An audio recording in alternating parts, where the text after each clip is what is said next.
Hola, bienvenidos. Nosotras somos Adriana Mendoza. Mariana Tovar. y María Paula Serpa y hoy día vamos a hablar sobre el Renacimiento y humanismo.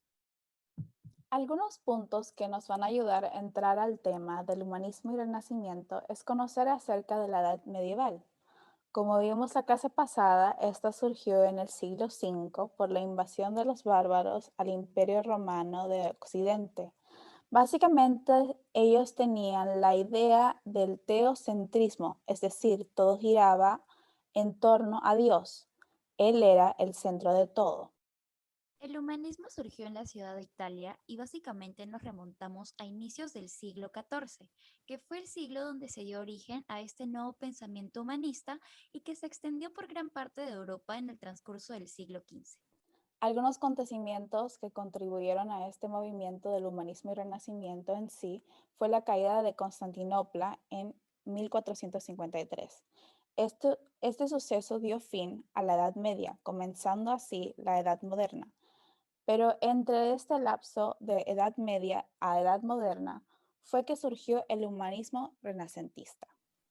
Un dato interesante es que tras la caída de la ciudad, muchos intelectuales griegos huyeron hacia Italia, y esto fue lo que favoreció el movimiento humanista renacentista.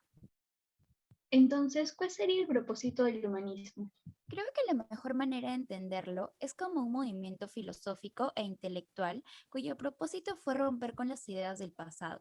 Como vimos anteriormente, en la Edad Medieval se veía a Dios como un todo, pero ahora este pensamiento humanista, como su mismo nombre lo dice, va a tener como idea principal al hombre como centro del universo. De una forma, podemos decir que ellos buscaban un acuerdo entre la sabiduría clásica y la sapiencia cristiana, pero al mismo tiempo no excluyen lo que es la libertad, dignidad y el valor del hombre. Creo que ahora sería bueno fijarnos en algunas de las características del propósito de este movimiento. Como mencionaste, María Paula, ellos buscaban la sabiduría clásica. Sabemos que era sumamente importante reintegrar las obras clásicas y la filosofía greco-latina. Eso lo veremos más adelante cuando hablemos de los aportes de las diferentes áreas que tuvo en este movimiento. También creo que es importante comentar que cuando hablamos de la búsqueda de un acuerdo entre la religión y el hombre, vemos los tipos de humanismo. Tenemos primero el teocentrista, que es donde existe un ser supremo y se enfoca en el comportamiento que deben tener los seres humanos. Asimismo, conocemos el humanismo antropocentrista, que lo veremos más en el Renacimiento. En este se buscaba formular una nueva ética humana, siendo nosotros considerados como el centro de un sistema moral. Como estamos entrando al antropocentrismo, sería bueno hablar sobre el origen del Renacimiento y su propósito, para de ahí ver sus aportes en la sociedad. Esencialmente, el humanismo y Renacimiento fueron un movimiento en conjunto y eso lo vemos a lo largo de lo que se conoce como la Edad Moderna. Solo para aclarar lo mencionado por Adri, el humanismo no es sino un momento, o por decirlo mejor, un aspecto de ese fenómeno que llamamos renacimiento. Con este término no nos referimos a un regreso a lo antiguo, sino más bien a un conjunto de creaciones originales en el campo artístico-cultural, así como también en las costumbres y la política. Nos encontramos en el transcurso del siglo XV, en Florencia, Italia. Podemos dividir el Renacimiento en tres etapas. La etapa transitoria, más conocida como Trecento, en la cual están saliendo de la Edad Medieval desde la caída de Constantinopla en 1453 a la Edad Moderna. Después tenemos la etapa Quattrocento, donde se da el desarrollo del Renacimiento en Italia. Vemos el renacer de ideas antiguas, así como también el antropocentrismo. Vemos interés en la cultura grecorromana y en la anatomía del cuerpo humano. Finalmente tenemos la última etapa, Cinquecento, conocida en la primera mitad del siglo XVI. Aquí es donde vemos que se da la expansión por toda Europa. Como aporte adicional, un dato interesante de esta última etapa fue la construcción de la nueva Basílica de San Pedro en el Vaticano. Sabemos que el Renacimiento proviene de las ideas y bases del humanismo, pero entonces, ¿cuál sería su propósito? El renacimiento implica la idea de renacer, el segundo nacimiento del hombre nuevo. Es una renovación de este en sus capacidades, su religión, arte, filosofía y vida asociada. Se caracterizó por la recuperación de las raíces filosóficas, artísticas y políticas grecorromanas. Quería ser conocida como el renacer de la cultura grecolatina. Debemos mencionar algunas de las características resaltantes que encontramos en el Renacimiento, y estas son el individualismo, que es la enfatización de la dignidad moral del individuo. El racionalismo, la búsqueda de nuevos conocimientos. El hedonismo, la búsqueda del propio placer y satisfacción. Naturalismo, uno con la naturaleza, conexión mística con el universo. Finalmente, el realismo y mecenazgo, que lo conocemos más cuando hablamos del humanismo y renacimiento en arte, filosofía, política y ciencia.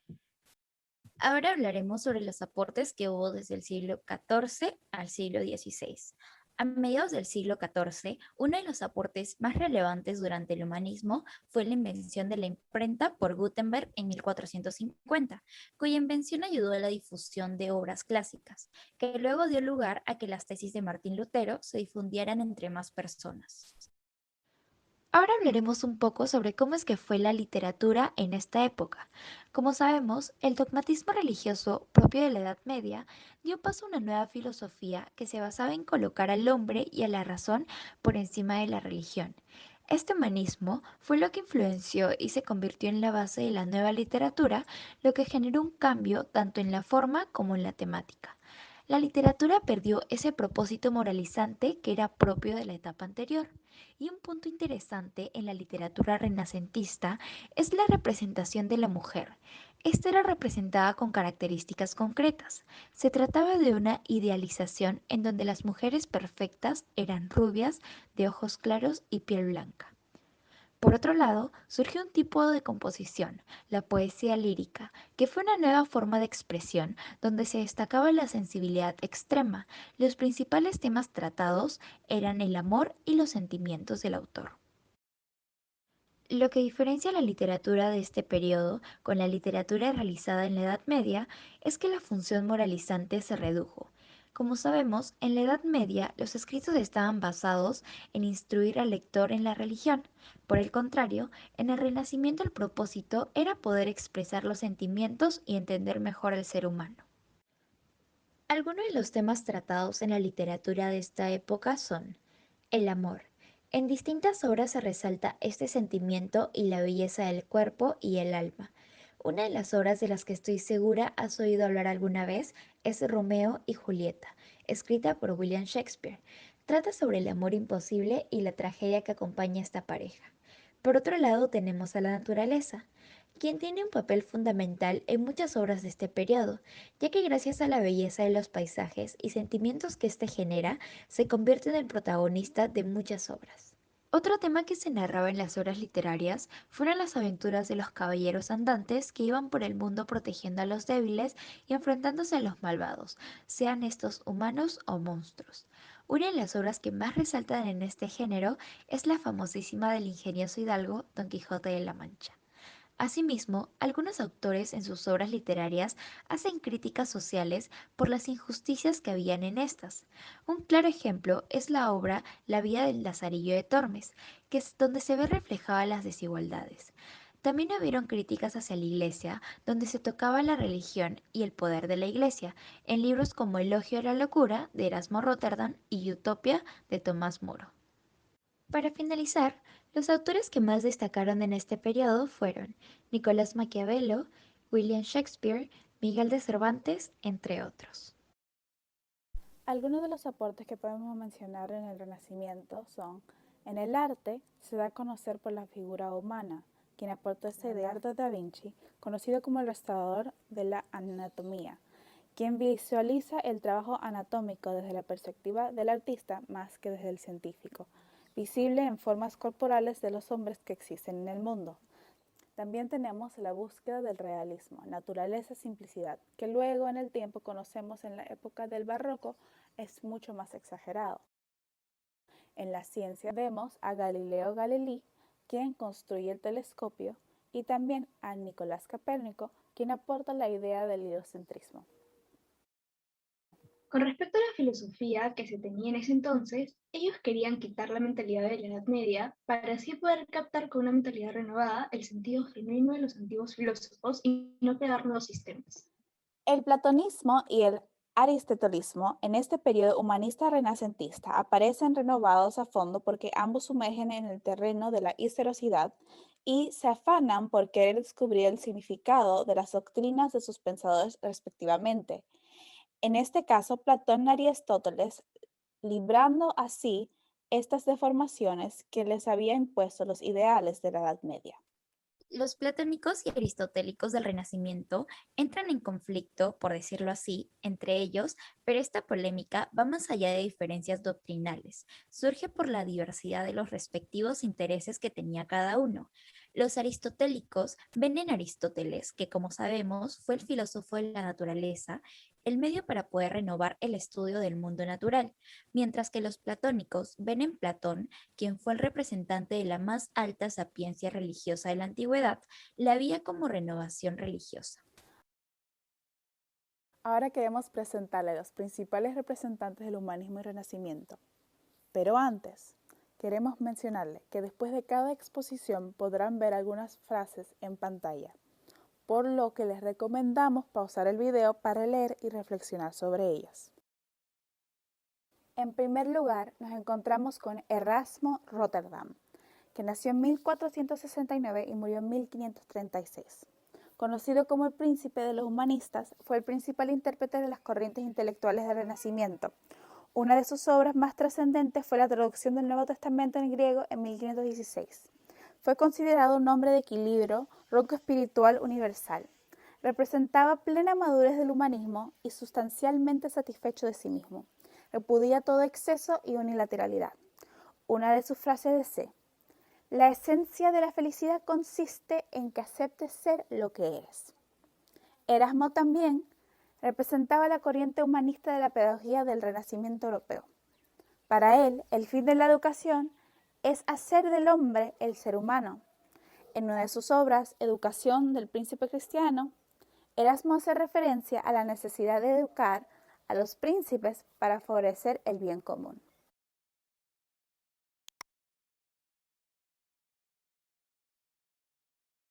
Tomás Moro, quien vivió entre 1468 hasta 1535, fue secretario del obispo de Canterbury, estudió en la Universidad de Oxford y después estuvo un tiempo en un monasterio estudiando las literaturas de Platón y Aristóteles y profundizó en el humanismo.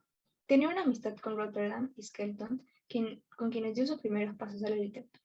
Una de sus obras más conocidas es Utopía. Ahí propone una sociedad ideal, accesible al tiempo y próxima al futuro. El propio hombre es quien la construye. Por otro lado, él se opone a las ideas de Maquiavelo, de quien vamos a hablar en un momento, y rechaza la filosofía escolástica.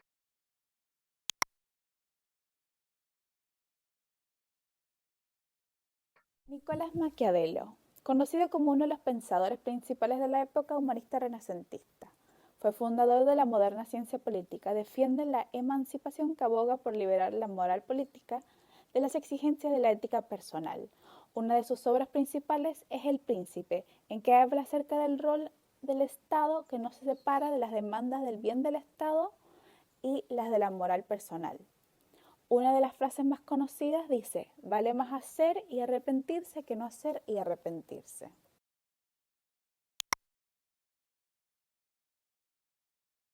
Ahora hablaremos sobre Leonardo da Vinci.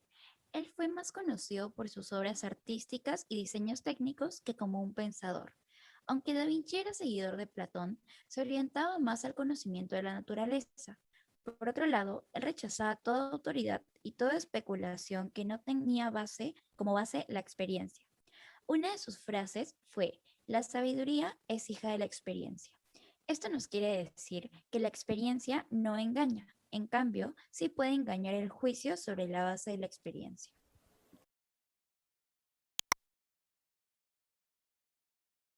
Francis Bacon, quien vivió de 1561 a 1626, es uno de los pensadores renacentistas que trabajó para reformar las ciencias y las leyes al servicio del hombre. Llevó a cabo una innovación revolucionaria. Imbuido por la vocación de profeta de una nueva época científica, esboza el programa de una ciencia investigativa. Dicho programa no solo inspiró únicamente la creación de la Academia Inglesa de Ciencias más antigua, la Royal Society, desde 1606, sino que de acuerdo a su gran obra, La Gran Renovación, su programa introduce nada más ni nada menos que una reforma radical, una revolución de la ciencia. Además, propone el método inductivo, el cual es el proceso de investigación que pone en práctica el pensamiento o razonamiento inductivo.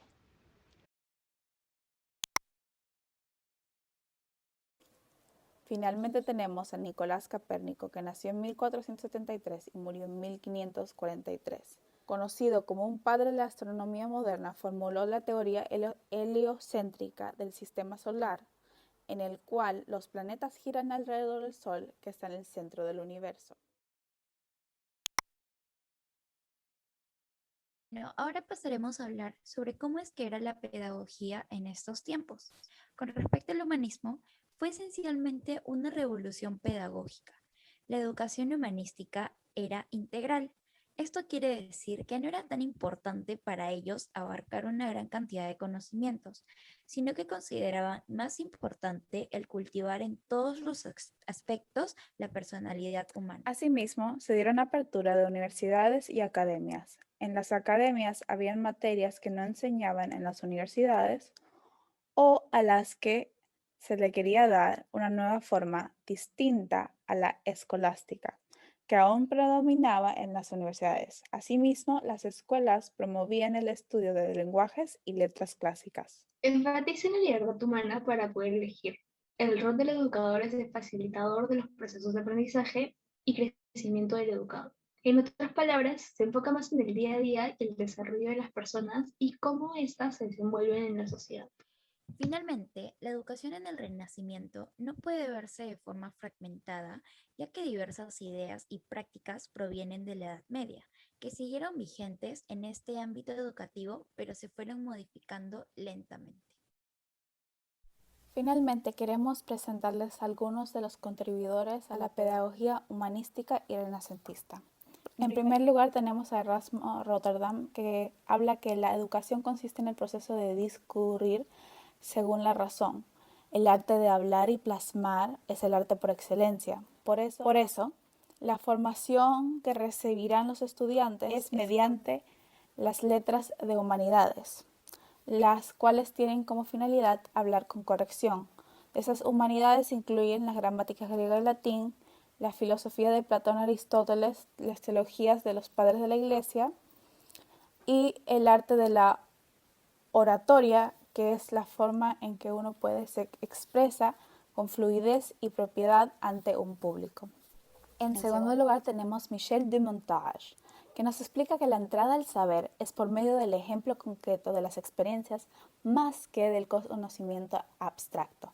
La necesidad de enseñar a los niños es el arte de vivir. Es necesario dar ideas, actitudes y habilidades al niño.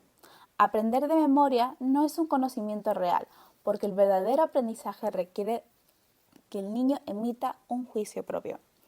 Él nos comenta, no solo instruir, también educar. No se puede hacer una educación que esté colmada de conocimientos, pero totalmente hueca de buen juicio. Finalmente tenemos a Vittorino Ramoldini, más conocido como Vittorini da Feltre. Fue el primer humanista en desarrollar un currículo de educación física. En 1423 fundó una escuela bajo las ideales del cristianismo y del humanismo y la llamó Ca' Gioiosa, que significa mansión alegre. Según Vittorini, la educación física debería ser considerada como cualquier otra disciplina dentro del proceso educativo del individuo, ya que es indispensable para el aprendizaje en otros campos del saber y además es importante para la disciplina del cuerpo. Para terminar, tenemos algunas preguntas que nos gustaría que reflexionen. Primero, de toda la información que recibiste, ¿con qué te quedas? ¿Qué frase o acontecimiento te llamó más la atención? ¿Qué relevancia tienen estos pensamientos en la pedagogía actual? En esta diapositiva les dejamos las referencias que utilizamos para realizar el trabajo. Les damos muchas gracias por prestar atención a nuestro video y nos veremos el viernes donde estaremos participando de una actividad muy divertida. Adiós.